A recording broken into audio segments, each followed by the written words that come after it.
ഒരാൾ പറയരുത് നിന്റെ കയ്യിലാ ലോക്കറിന്റെ താക്കോലുണ്ടത്. അതിന് താക്കോൽ എന്റെ കയ്യിലില്ലല്ലോ. എടാ മരുന്ന് ഡപ്പിക്കുള്ളിൽ നീ അത് എടുക്കുമല്ലോ. എടുക്കണോ? പിന്നെ നിന്നോട് ഇത്ര നേരം പറഞ്ഞോണ്ടിരുന്നെന്താടാ? മരുന്ന് കപ്പി.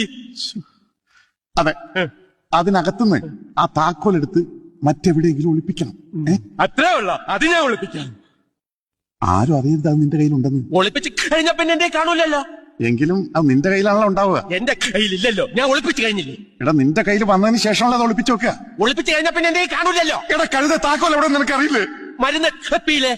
ഇപ്പോഴല്ല, പിന്നെ അത് അവിടെ നിന്ന് എടുത്തതിന് ശേഷം. അപ്പൊ എന്റെ കയ്യില്, പിന്നെ ഞാനത് ഒളിപ്പിച്ചു വെക്കുമല്ലോ, അപ്പൊ എന്റെ കയ്യിൽ കാണൂലല്ലോ. എടാ നിന്റെ കയ്യിലുള്ളത് കൊണ്ടല്ലേ നീ അത് ഒളിപ്പിക്കുന്നത്. ഒളിപ്പിച്ചു വെക്കുന്നുണ്ടല്ലേ എന്റെ കയ്യിലില്ലാന്ന് പറഞ്ഞത്. നീ ഒളിപ്പിക്കുമ്പോ നിനക്കറിയാലോ അത് നിന്റെ കയ്യിലുണ്ടെന്ന്. അതാരും അറിയുന്നാ പറഞ്ഞത്. എന്റെ കയ്യിലുണ്ടെങ്കിലല്ലേ അച്ചായ എന്റെ കയ്യിലുണ്ടെന്ന് ആൾക്കാരറിയൂ. എന്റെ കയ്യിലില്ലല്ലോ, ഞാൻ ഒളിപ്പിച്ചു വെച്ചില്ലേ. ഇപ്പൊ താക്കോൽ അവിടെ ഉണ്ട്. മരുന്ന് കയ്യില്. അവിടെ വെച്ചേക്ക്, അവിടെ വെക്കട്ടെ, അവിടെ വെക്കട്ടെ, അവിടെ വെച്ചേക്ക്, അവിടെ വെച്ച്. പോ, പോ, പോ, പോ, പോ. എന്താണ്? അപ്പൊ അതിടത്ത് എവിടെയെങ്കിലും ഒളിച്ചു വെക്കണ്ടേ? വെക്കണം. അതവിടെ നിന്ന് എടുക്കുമ്പോ നിന്റെ കയ്യിലുണ്ടാവും. ആ, അത് നിന്റെ കയ്യിലുണ്ടെന്ന് മറ്റാരും അറിയരുതെന്നാ അച്ചായൻ പറഞ്ഞത്. ഒളിച്ചു വച്ചാ പിന്നെ എന്റെ കയ്യിൽ കാണൂലല്ലോ.